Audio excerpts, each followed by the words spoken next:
What's up, everybody? Welcome to the first episode of the Pin Cancer Podcast. This has been a long time coming. My name is Dan Tramontozzi. I'm the founder and executive director of Pin Cancer, and I'm joined here today with Skylar Grote. She is our growth marketing lead who recently joined us last year. Skylar, how's it going?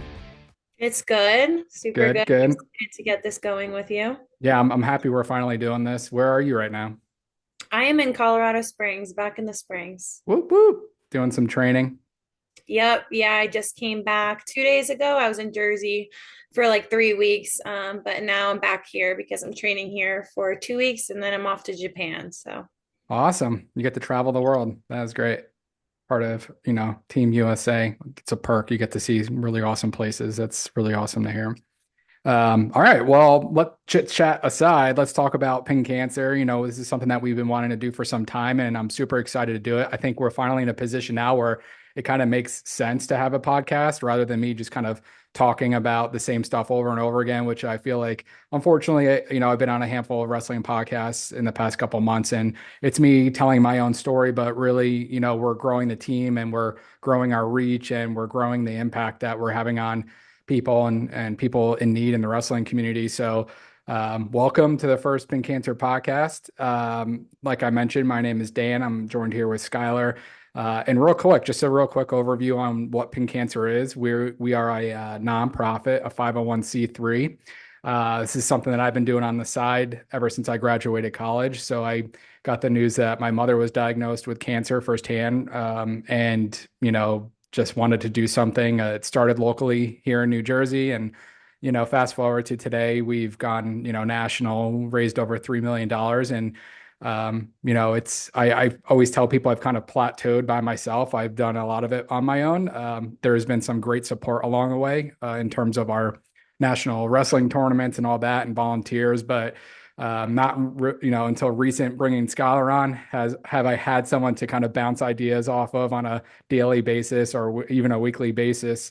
But yeah, I mean, essentially what we call ourselves, wrestling's top nonprofit. We raise money using the sport of wrestling for some of the leading cancer pediatric organizations in the world, whether that those funds go to funding research initiatives. And then most recently, what we've been doing about the past 12 months, we've been supporting a lot of families that have been affected firsthand, whether that's a parent battling cancer or even a wrestler on a specific team that's battling cancer. And we're going to get into that a little bit more, but I'm just super happy to be talking about this and just spreading the word about pin cancer, because I really think we have a really good thing going, and it's just a matter of getting more people aware of it. So I'm hoping this podcast does that.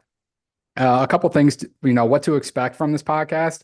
The first thing is, guest interviews. We're going to have some, I'm actually going to have them on tomorrow, meeting with a family in Georgia. One of their wrestlers, I believe he's a junior in high school, was just diagnosed and he's battling cancer right now.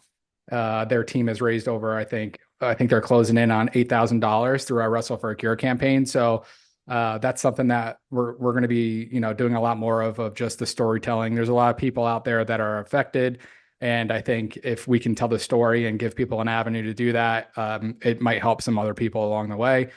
We'll talk about some personal stories and just general updates and news from pin cancer in general. But yeah, I mean, to really just top level, we give wrestlers an avenue to inspire awareness and raise funds for cancer research and also families that are affected firsthand. We do it in a handful of ways. We do a season-long campaign called Wrestle for a Cure, where you can go on our website, pincancer.org. You can sign up in a matter of minutes, create your own fundraising page, share it on Facebook and social and all that good stuff, and watch the donations come in. And as you raise money, you'll be earning some really cool gear along the way that we ship directly to you. Some other ways you can get involved. Skylar's been doing some awesome camps for us, and we've partnered with people on clinics.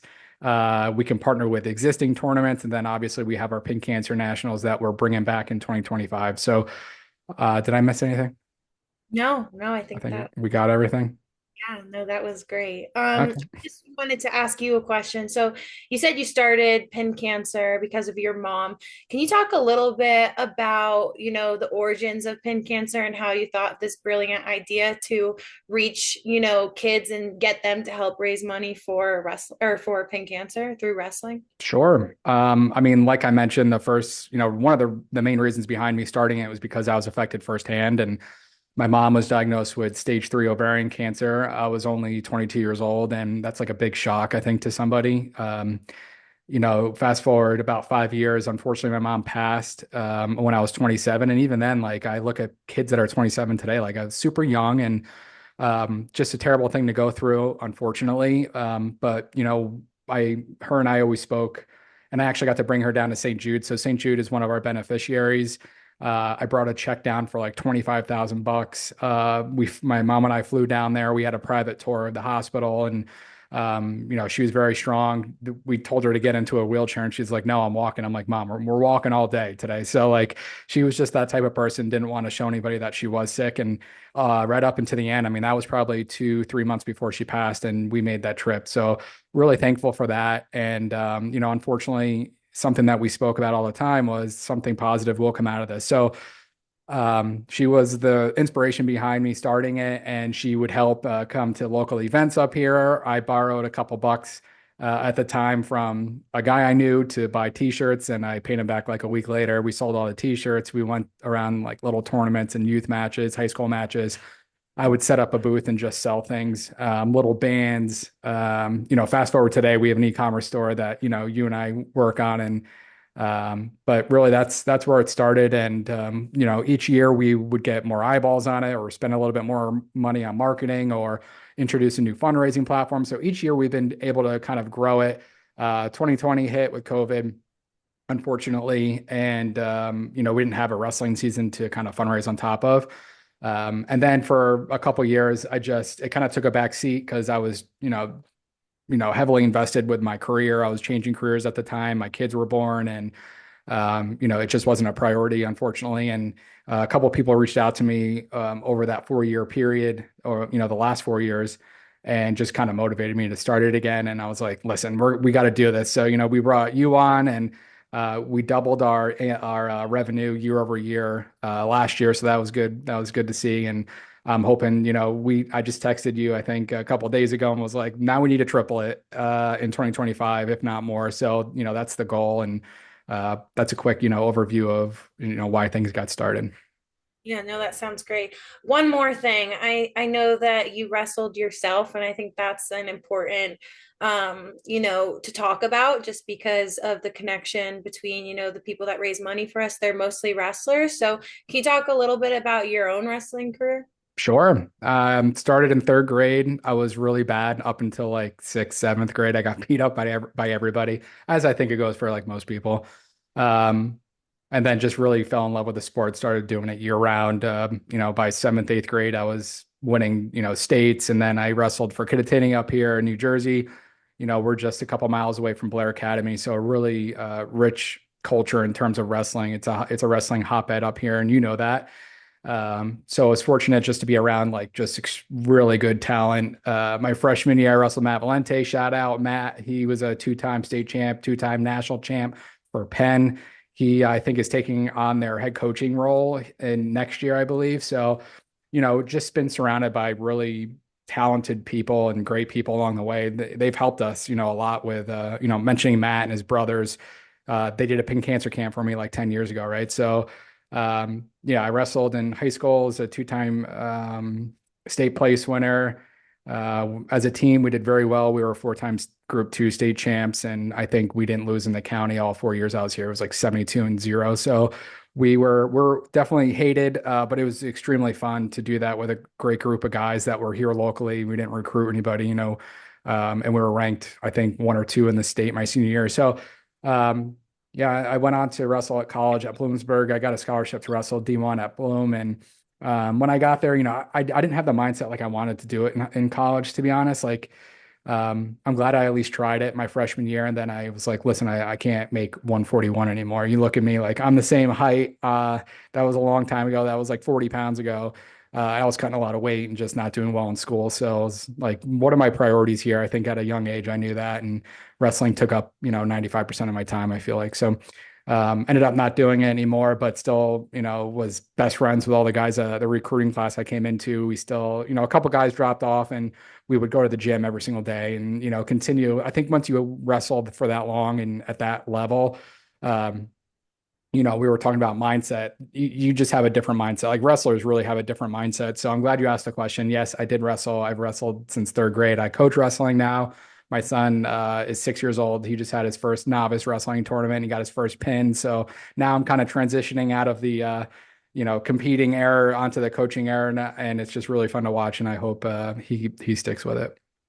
Yeah, no, I think the idea to, bridge the wrestling community to the fight against cancer is genius because, like we know, as wrestlers, past wrestlers, they both require, resilience, perseverance, and discipline, fighting cancer and also being a wrestler. So, connecting the two was just a great idea on your behalf. And I was actually talking to a woman yesterday, and she said, she recently got diagnosed with cancer, and she always questioned when people said like you have to fight. She was said Mm, to me, I just like never understood that, like what do you mean fight, because it's like you only have so much control over the disease. She was like, but then when I was diagnosed, like I really understand now, because you have to be so mentally tough and you have to be so positive. And I think a lot of times in wrestling that's true too, right? You might wake up sick, you might be battling something that you weren't anticipating, and you still have to put on your wrestling shoes and go out and mm. wrestle.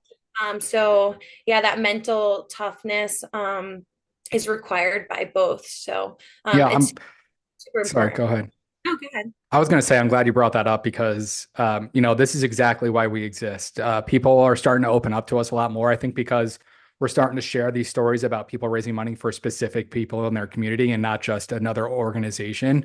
That was a decision that we made 12 months ago to say, listen, we don't need to just send our money to St. Jude. We need to really start helping people in the wrestling community because that's, we're a close knit community. We're very small. And when you compare it to other sports, and like you mentioned, our motto has been the toughest sport is taking on the world's toughest opponent. And any wrestler will agree with that. It is definitely the hardest sport in the world, and who better to take on this type of disease than us? But going back to your point, I know that mom that you're talking about, and she reached out to us, and her son is, I mean, if I had to guess, he's in like maybe fourth or fifth or sixth grade. I don't know. And he's very young, and they would sign up for a Wrestle for a Cure campaign every single year, and I think he's raised over $10,000 for us. And you mentioned, she never understood that fact. That is like very powerful because until you are impacted personally, or a family member or a friend, like you really don't know. Um, just what that entails and what a family goes through and all that stuff. So I'm not happy to hear that news, but I'm happy that she reached out and shared her story. And hopefully, that's a really good example of somebody that we can have on here is somebody that was raising money in general for a good cause is now, super personal. And now we're going to start, raising money for her. So her son's going to be, raising donations this year, but instead of it going to us and then potentially another organization, uh, the money's going to go directly to their family because they need it. Yeah. Yeah, no, I think that's great. And I think that it's also, yeah, it's a cool story. Like you said, like they were helping pin cancer before they were affected directly. And Mm. since I've taken on this job, it's actually incredible how many parents want to get their kids involved. And I think that's awesome because I think getting involved with pin cancer does teach your children that there are things greater than wrestling. And I think that's something that I've even struggled with, just because when you're a wrestler, wrestling is your life and wrestling is everything. And I think it's been difficult for me to just have some perspective sometimes and take a step back and realize that, I'm so fortunate for the life that I live and for the things that I have. And sometimes I do have to take a step back and be like, wow, there are other things that are more important than wrestling. And I think that a lot of these parents that sign their kids up for pin cancer, it's a way to teach them that. And that's just very valuable. And I think that we need to get that message across even more Yeah. to get more people signed up. But I'm also looking forward to, telling that specific family's story and Mhm. hopefully making an impact in their life. Yeah, that's a really good point. Yeah, unfortunately, when you are impacted by something like this, it rocks your entire world. And when you're not, yeah, it's really good to be grateful that you don't have to go through something like that because the trickle effect it has on a person and their family or their finances or whatever it may be can really just be a terrible thing. So that's essentially as we shift our beneficiaries more towards people that need it, that's our mission right there. I think, well, I don't know what our mission kind of says on our site. It's pretty broad. I put it together, I think 15 years ago, or 14 years ago. But I think now it's more about empowering just everyone in this community to help people that are impacted, directly by cancer. Yeah. Um, Go ahead. I was just gonna say, I know that we're helping a lot of families, in the wrestling community. Can you talk a little bit about the beneficiaries that we do also help though? Sure. This year we've helped three beneficiaries. They are all geared towards pediatric cancer. So this is going back from when my mom was still alive. She would always give to St. Jude. So, we were a couple of years into all this, and I was like, instead of donating like $1,000 here and 5,000 there or 10,000 there, like, can we make a bigger impact somewhere? So we sat down and had that conversation, and she's like, what about St. Jude? So we picked St. Jude, and we've been donating to St. Jude for a couple of years now. So they are one of our beneficiaries, and we break it up by certain percentages. When we have for example, if you go on our site and you see our Wrestle for a Cure campaign, there's a couple teams on there. They might raise $5,000, $10,000. Some of those teams, the proceeds will go to those beneficiaries like St. Jude. Another one is Be Positive Foundation, also a leading pediatric cancer organization in Delaware. I got in contact with their founder and CEO. He lost his son to cancer. He has an incredible story, and I was fortunate enough to, have a phone call with him for about an hour a couple of months ago. And talking to people like that is just great for me because I need all the motivation I can get to grow this. And he was just impacted. I think it's got to be the most horrible thing is to lose a child that way.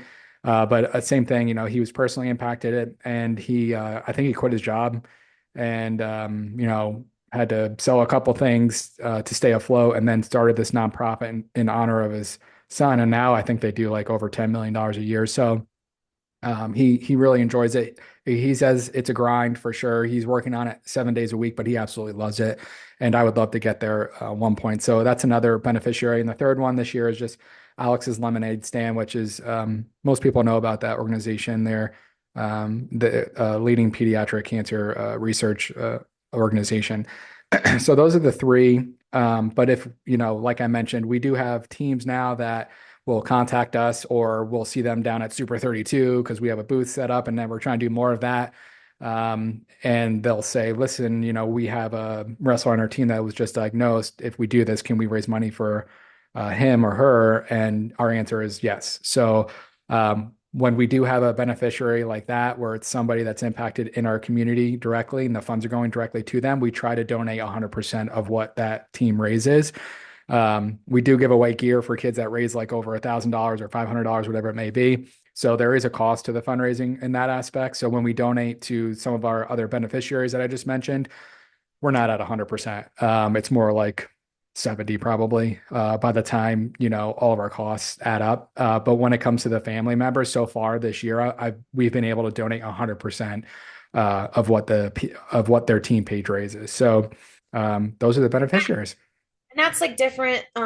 Educate me a little bit on it. What if I just set up like a GoFundMe for Mm, someone that I knew that got cancer? How is going through pin cancer different or better? yeah. Can you talk a little? I mean, you could break it down two ways. That's a really good question. So we use a platform called Classy. They were actually acquired by GoFundMe a couple of years back. So Classy, on a technical aspect of it and a logistics aspect of it, it's almost the same. Um, I think with GoFundMe, there's just one static page that tells the story and people can donate on it. But what we do that's a little bit different is each individual can actually create their own fundraising page to benefit that one page. So this way you have, a handful, you could have 10, 20 wrestlers that are sharing their individual stories on why they're raising money. And then their page gets credit, but also their team page would get credit for it as well. So, I think that's what makes it a little bit more unique is like we're trying to unite this sport. um, you can't just do that with a GoFundMe page, right? We have our website that you could technically just donate on, but I don't think that would go very far in flat donations. Like there needs to be a community around it. There needs to be a set goal. We have $100,000 goal for our Wrestle for a Cure campaign this year. We're at 50,000 right now, so that's really good. But I guess that's the main difference is just we're giving kids the ability to tell their story and share their story, and then also interact with people that support their page. And I think when you set a goal and you have more than one person towards that goal, we see a lot better result. Yeah. Yeah, no, I think that it helps reach more people. Like you said, you can have your individual page and then you can share that to everyone you know instead of just, one page for that person on Yep. GoFundMe. So definitely helps with the reach. I want to pivot a little bit to talk about our ambassadors and some that we acquired this year and kind of how they help us. And then we just came out with like a mini ambassador too, which gets more of, kids that are 18 and under involved with us. So we have a lot of regular ambassadors this year that have helped us kind of with our reach. They wear our gear all the time during practice and take a picture in it. And, some of them have their own fundraising pages and have raised a decent amount of money for us. So they're just kind of helping us get our word out. Some of them are Audrey Jimenez at Lehigh, Ryan Crookham at Lehigh, John Paz at Rutgers, and they've just been super helpful in helping us reach more people. They're wrestlers that are currently wrestling like I am, and I think that when you're still competing, it's easier to connect and reach, the audience. So they've been helpful in that regard. And then we realized that a lot of the kids raising money for us are young, right? They've done a great job for us. So we wanted to kind of take on some mini ambassadors. So can you talk a little bit about how your child can become a mini ambassador? Sure. So everyone wants to be an influencer these days, right? So why fight it? So essentially what a mini ambassador would be, as you mentioned, a lot of parents get their kids involved. So a lot of our fundraising is done on like the youth and high school level. And obviously like we don't have 8-year-olds going on and signing themselves up and sharing their pages on Facebook. It's the parents that are doing it. So, which again is a great tool to kind of teach someone, a greater cause other outside of wrestling, which is I think why it's the main reason why parents sign their kids up. But we have an online store where we sell some gear, and for our ambassadors, as Skylar mentioned, most of the guys that are and girls that are on the college scene or even the senior level wrestling, we typically will reach out to them, and almost 100% of them say yes, like I'll get involved. But what we've realized is um, when you have like an 8-year-old kid, and it took me a while to think about this because I must have been the same way. I wasn't aware of a lot of the college guys when I was, maybe in elementary school. Like, I just don't think they pay that much attention. Maybe a little bit more now, but what we've I think when noticed, they're at a wrestling tournament, they do. mm, Like when their maybe, parents yeah. take them somewhere, but not in general. No, not in general. So how we proved this was I was at I was at the Columbus Day Duel. Shout out Corey, the Tyrant, and we had a like a banner on the table, and it was all of our ambassadors. Like you're talking some of the best wrestlers right now on the college scene, handful of NCAA champions, We have wrestlers on the senior level that have won the Olympics, that are in the Wrestling Hall of Fame. You're talking the best of the best over the past like 50 to 100 years, maybe not 100, maybe the past 50 years or so. Um, and these young kids had no idea who they were, Yeah, which is no, just crazy to me. that's funny. So, um, the guys that do follow, the girls and the guys that follow some of these guys, like especially on the college scene, they know who they are. But for us to reach more of the parents and the youth side, we want to get the kids involved a lot more. So it's super simple to become a mini ambassador. You just go on our website, type in pincancer.org, and then we're going to offer you 50% off our original Pink Cancer t-shirt, which I think the code is BC50. Is that correct? Is it BC? Brand Yeah. champion? Okay. So the code is BC50, and that will get you 50% off that particular t-shirt with our logo on it. And we want to encourage kids to obviously wear it, take a picture, post it on social media, maybe do that before you create a fundraising page, just so that you can spread the word, because social media is a great tool. We try not to spend money on it if we don't have to, and I think this is a really good way to do it. Kind of piggyback off of other people's audiences to say, hey, here's a picture of my son. He's rocking Pink Cancer gear, and he's going to sign up, and whether it's for a tournament or somehow get involved with us, right? So I think I got it on that, right? Did I get it? Yeah. Okay. So that's our mini ambassador. So go to pinkcancer.org, type in BC50 at checkout, and that works for our Pink Cancer t-shirt. Yes. Yeah, to become a mini ambassador, which we have quite a few right now. So that's really cool to see. And occasionally I'll reach out to them and ask them, can you make a little video for us talking about why you're involved? And Yeah. that just helps them be a little more involved than just making their page. So it's super special to be able to get them involved firsthand. But the last thing I wanted to talk about with you was like how someone gets involved. I feel like that's kind of the hardest part of Yeah. our job, is like to really get people to get involved. And sometimes they're just like, well, I don't really know how. Yeah. So can you talk a little bit about Wrestle for a Cure? Like, what is it? How people get involved? And yeah. Yeah, that's a really good question. We get this a lot. I mean, the first thing you can do is just go to pinkcancer.org. Right now, since we are in season, we run a campaign called Wrestle for a Cure, and it runs, I think, from October to March or so, or the end of February. All you have to do is go on, click start fundraising, follow the prompts. It takes about 2-3 minutes to create your page and your account. And then once you do that, you'll have your own fundraising page. You can add your story to it. A lot of wrestlers will add pictures to it, which is awesome. They'll talk about, why they're getting involved. A lot of them are doing it because either a family member or a friend is currently battling or passed away. So they'll wrestle in honor of somebody.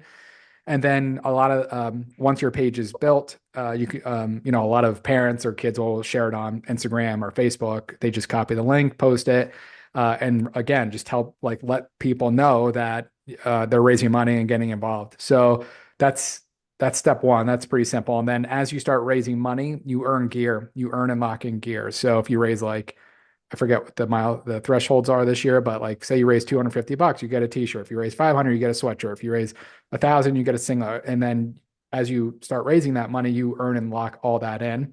So we have kids I think there's already like over 10 kids that have raised over $1,000. So their gear has been sent out already, and it's all made to order. So it's not like it's sitting anywhere. It's all fresh when you get it. And to us, that's a great marketing tool too, because one, we're incentivizing kids to do their best, and then we're rewarding their efforts. And when they do wear our Pink Cancer gear at, next year at a tournament, maybe it sparks a conversation, and, we'll recruit another wrestler for the following year. So that's the first one. That's Wrestle for a Cure. There's a couple others. So new this year, well, not too new, but what we've been trying to do is really figure out how we can partner with existing camps and clinics. I know you ran a handful of them for us already, so thank you for that. That is awesome. But we do have the ability to do online registration and fundraise at the same time. So I'll give you an example. There's a youth rec program down in South Jersey that reached out to us this year. I believe they're called Clearview Wrestling. And over the summer, a parent reached out. They do a phenomenal job. She somehow got my cell phone number. I'm not sure. It's floating somewhere around our site, I think. But she texted me and was like, "Hey, is this Dan? I'm so and so, and I want to do a clinic." And I said, "Absolutely." And instead of just them raising money and sending it to us, I said, "Let me do one better." And I created a fundraising page for them where kids could go on. So we did all the registration for them. And then as the kids signed up, they got a fundraising page. If they raised over $100 before the clinic, they got a free t-shirt to pick up while they were there. Again, it's a pink cancer t-shirt. So the kids were super happy to have them. They also sold them there and they raised over $6,000 with, I think, 30 kids locally in a little youth camp. So that's another great way. We want to do a lot more of those. And to be honest, like that team donated 100% of the proceeds, so we kept 100% of what was raised. But we have other teams that'll do it, and they keep 100% of the registration, as they should. They're doing all the work, and then we keep everything that is fundraised on top of that. So that's a really great thing to do. If you have an existing tournament, I think that's something that we're looking to do. We're doing it with Mayhem at Merriam up here in New Jersey on February 1st. There's a girls tournament up here, and I coach in the same rec program. So I told the guys, listen, like, do you want to make this a pink cancer event? They said, absolutely. So you can go on our site right now. It's mostly on our Facebook page, but you could check it out. It's essentially I redid their logo. I built the registration. So the girls will sign up. Once they sign up, they get a fundraising page and and why don't you tell whoever wins, what do they get? If whoever raises the most money, what do they get? Yeah, so whoever raises the most money for that tournament gets a free one-on-one session with me, which has been super cute because I've been tagged in a whole bunch of Instagram stories, and they're like, "Help us get a one-on-one session with Skylar." So that was super cute to see. So I'm super excited to be a part of that, and I'm hoping that in the future we can do more of that and have more Yeah. opportunities to offer that, like such as the top team in our Wrestle for a Cure campaign, like maybe we get one of our ambassadors to run a clinic for them. Yeah. So, Yeah, no, I love that model. It's really cool. And I just checked the totals. We have a handful of girls that are raising money for that spot, but there is someone that's starting to pull away. She's already raised $725. So shout out to her because she's in the lead, but we'll see if anyone can catch her. And thank you so much for doing that. That's like you mentioned. I think we want to do more of that with our ambassadors. Is give these wrestlers a really unique opportunity to train with somebody, whereas they possibly wouldn't have that opportunity anywhere else. And just know that you're raising a lot of money for a good cause by doing that. So. Last way to get involved is our Pink Cancer Nationals. The last one we hosted was 2019, and it was in Easton, Pennsylvania. We did a phenomenal job. Same thing, register. If kids raised $250 before the tournament, they got free entry, so they got their money back. The parents like that. And same thing, they earned gear. I think if they raised over $1,200 or something, they earned a custom pink cancer wrestling shoes at the time. When I was with Terra Grappler, we were able to do those. That was awesome. And we raised over, I think, like $160,000 with that tournament. So we need to do more of those. So we're looking to do at least 2 this year. If we can do more, I would love to do more. I actually ran into Adam Polly, a great tournament director here in New Jersey, MPA, over the weekend, and I was like, "Listen, you want to do it?" And he's like, "Yeah, absolutely." So we just got to set a date and a location, and we're good to go. So I look forward to that. yeah, and you said that that should be around the springtime, right? We're aiming for spring for Yeah, that. I'm gonna try to maybe do one in April and then maybe in August. I would love to do something here on the East Coast and then possibly, something in Iowa. We're talking to somebody, a great guy out there who's involved in the D3 Nationals. He's been the tournament director in the past, so he knows his stuff, and it's just a matter of us, figuring out the logistics and the details and seeing if it makes sense for us to be out there. But I think it makes sense to spread out throughout the country. Years ago, I tried to do this by myself, where I was going to do a Pink Cancer Nationals East, a Pink Cancer Nationals West out in California. I actually flew out to California. I was out in Orange County, like near Huntington Beach. Um, and I was taking on so much by myself. I don't know what I was thinking I could run a tournament out there on my own, but we ended up not getting a lot of numbers, so we didn't do it. But that's something that I would definitely like to do is a handful of them each year. Yeah, Um, I know those are great ways that people can get involved. I'm gonna play like devil's advocate though. Say like I don't want to make a page. I don't want to go through, the hassle of having a clinic or camp, but I still want to help support pain cancer. Can I just make like a general donation? Yeah, so like businesses or just people in general, absolutely just go to pinkcancer.org, hit donate. You can make a flat donation. We also do something where if you make a recurring donation, we'll send you a t-shirt. It's like an exclusive t-shirt that we've made. You can't buy it. So a handful of people have done that, and all we're asking is $19 a month. So if get on there and set up a recurring donation, $19 a month is not that much. And if if we get a lot of people to do it, it goes a very long way. That's huge for us in terms of just cash flow. And, believe it or not, a nonprofit does have expenses. It's not free to fundraise. If it was, I think everybody would do it this way. But, our fundraising software, I think costs 10 grand a year. Uh, so, it goes a very long way, even when we get to partner with brands, specifically wrestling brands, they don't want to donate to us. Some of them will, give us gear for free. That's a tax write-off, or they give us, really good discounts on gear. And we try to partner with the right wrestling brands. And that's, a goal of mine this year to partner and find the right one. That's really a true partner, and they can give back in another way outside of just a monetary donation. So there's that as well. I'd love to partner with, I won't say the brand name, but like wrestling mat companies, for instance, if they would want to partner with us and do a giveaway, like we could do silent auctions or something like that, or the team who raises the most money during the Wrestle for a Cure campaign, like they would win a free home mat, things like that, where it's a huge incentive for us to market something like that and for a team to go out and actually be incentivized to raise as much money. And oh, by the way, if you raise the most, you get a free home, wrestling mat. I think that's a really unique way to get involved with us as well. So I think I mean, that's probably not it, but those are the ones that come to mind. Yeah, so lots of ways to get involved, and it's pretty simple. I Yeah. think that's like one thing that we want everyone to know, like making a page and stuff for your kid or for you. It's like very, very simple, Yeah. and it's detailed on our website. Everything that you could possibly need is on our website. So Literally everything. So like, I think we've spent the last 6 months answering certain questions. And my mind goes to like, okay, what do we need to put on the website so that people don't contact us to answer this question, right? So that's where I think I have a couple of videos on there now that is essentially walks you through my screen share and shows you exactly how to create a team page or how to organize your team to do a pin cancer night, right? That's something that we didn't mention. We have teams that raise money online. Will also, sometimes they'll partner with a rival team and host a pin cancer night where we send them singlets. Each team gets to wear either a blue singlet or red singlet.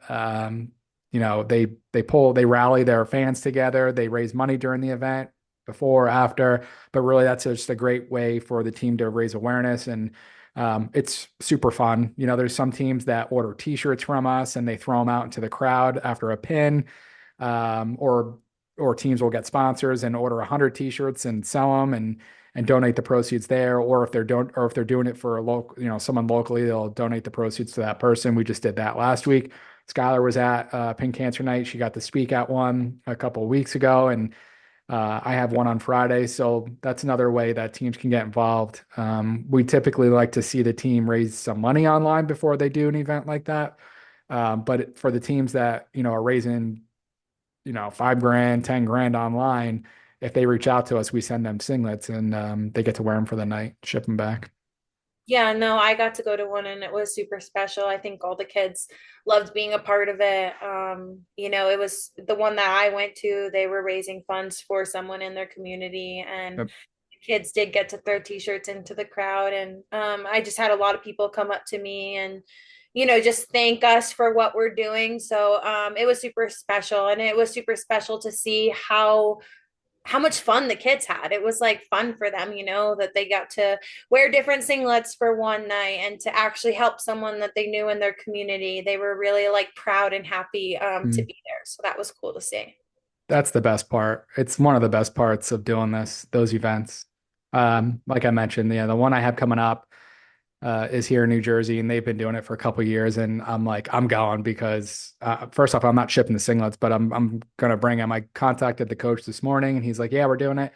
But I was actually talking to my wife this morning. I'm like, do you remember these two teams? They did it. We went like 10 years ago. And she's like, I do remember that because I got great footage from my cell phone. So I'm going to go and do it again. And you'll see that on our social here probably next week. But yeah, Love it. what else? What did we not talk about? I think that we covered everything. I think so. Well, this was super fun. Thank you for joining our team and keeping me motivated and doing the first Pink Cancer podcast with me. And best of luck training. I know you're out at the Olympic Training Center. Um, Anything else you want to tell anybody?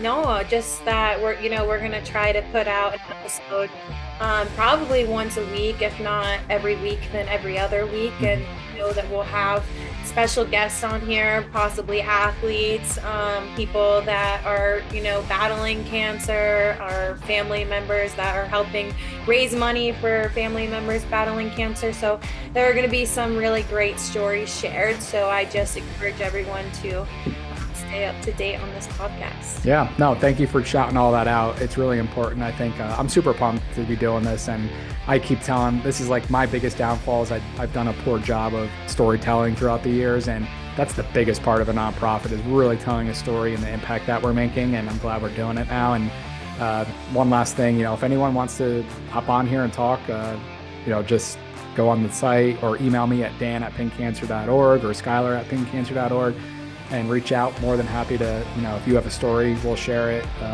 If you're looking to raise money for somebody, like those are the types of things that we want to be talking about. And yeah, I'm super pumped to do the next one. It's already tomorrow, so we'll have the next episode ready to go shortly. So thanks everybody for listening. Thanks, Skylar. We'll see you on the next one. See you guys.